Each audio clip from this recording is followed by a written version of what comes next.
नमस्कार पेंशन धारकों, आइए सबसे बड़े मुद्दे पर बात कर लेते हैं। मुद्दा यह है कि ईपीएस पेंशन धारकों की जो पेंशन है वो क्या यहाँ पर पेंशन की जो लिमिट है वो 21,000 रुपए होगी या नहीं होगी। इस वीडियो के माध्यम से इसके बारे में बात करने वाले हैं। और ऐसे में अगर आप एक ईपीएस पेंशन धारक हो तो आप सबसे निवेदन है कि हमारे चैनल को सब्सक्राइब करके बेल के आइकॉन को प्रेस जरूर कर लेना। इसके अलावा भारत के कौन से राज्य में रहते हो कमेंट में ये भी बताना।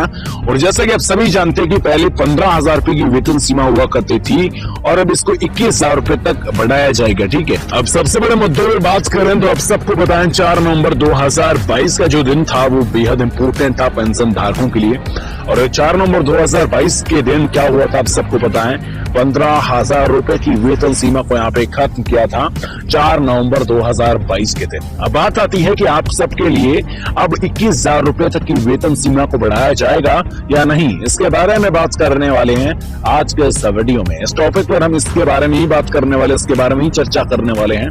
तो हम सबसे निवेदन है हमारे चैनल को सब्सक्राइब करके बेल के आइकॉन को भी प्रेस कर लेना ताकि आपको इस तरह की जानकारी सबसे पहले देखने को मिले। तो पेंशन धारक हो आप तो वीडियो पूरा देखना, तभी आपको सारी जानकारियां समझ में आएगी। अब चलिए जानते हैं कि किस तरीके से आप सबकी जो पेंशन है वो आप लोगों को यहाँ पे बढ़कर मिलने वाली है। और यहाँ पे 15,000 की वेतन सीमा पहले के टाइम में हुआ करती थी, उसको अब 21,000 के अराउंड कर दिया जाएगा। इसके बारे में बात करते हैं अपन दोनों।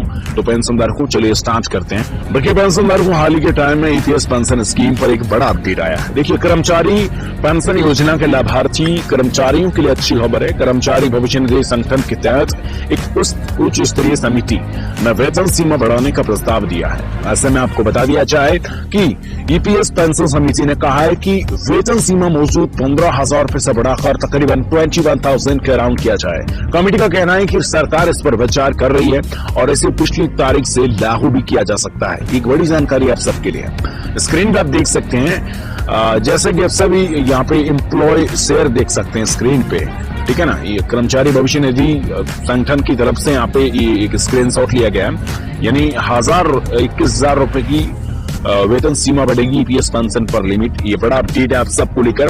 इसके अलावा बात करें आगे की रणनीति है कि यदि कर्मचारी पेंशन योजना का प्रस्ताव लागू होता है तो लगभग 7.5 लाख अतिरिक्त कर्मचारी जो है लाभान्वित होंगे, क्योंकि उन्हें भी इस ईपीएस एम्प्लॉय पेंशन स्कीम योजना के तहत कवर किया जाएगा। 2014 में अंतिम संशोधित वेतन वृद्धि के लिए भी समायोजित किया जाएगा। इकोनॉमिक्स टाइम्स की रिपोर्ट के मुताबिक एक वरिष्ठ सरकारी के अधिकारी ने कहा कि अगर इस सुझाव को ईपीएफओ और केंद्रीय न्यास बोर्ड द्वारा स्वीकार कर लिया जाता है तो इससे उन नियोक्ताओं को राहत मिलेगी जो कोई भी अतिरिक्त वित्तीय बोझ उठाने को तैयार नहीं। ये बड़ी बात है आप सबके लिए। इसके अलावा बात करें एम्प्लॉय पेंशन स्कीम के राजकोष को क्या राहत मिली है।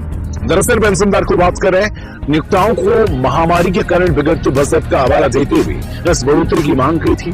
अगर प्रस्ताव को मंजूरी जो है मिल जाती है तो सरकारी खजाने पर भी राहत मिलेगी, क्योंकि ईपीएफओ जो एम्प्लॉय प्रोविडेंट फंड ऑर्गेनाइजेशन है उसकी कर्मचारी पेंशन योजना के लिए फिलहाल के अंदर सरकार हर साल तकरीबन 6,750 करोड़ रुपए का भुगतान करती है। आपको बता दिया जाए कि सरकार इस ईपीएस पेंशन योजना के लिए ईपीएफओ अंशधारकों के कुल मूल वेतन का तकरीबन 1.16% योगदान यहाँ पे करती है पेंशनधारकों। अब बात कर लेते हैं आप सबकी ईपीएस पेंशन स्कीम पर आज का लेटेस्ट अपडेट्स की। देखिए कर्मचारी पेंशन योजना के केंद्रीय न्यास बोर्ड में शामिल की रघुनाथन ने कहा कि ईपीएफओ जो है उसके भीतर इस बात पर सहमति है कि ईपीएफओ और ईपीएस दोनों के तहत सामाजिक सुरक्षा प्रदान करने के लिए समान मानदंडों का पालन कर लेना चाहिए, ठीक है ना।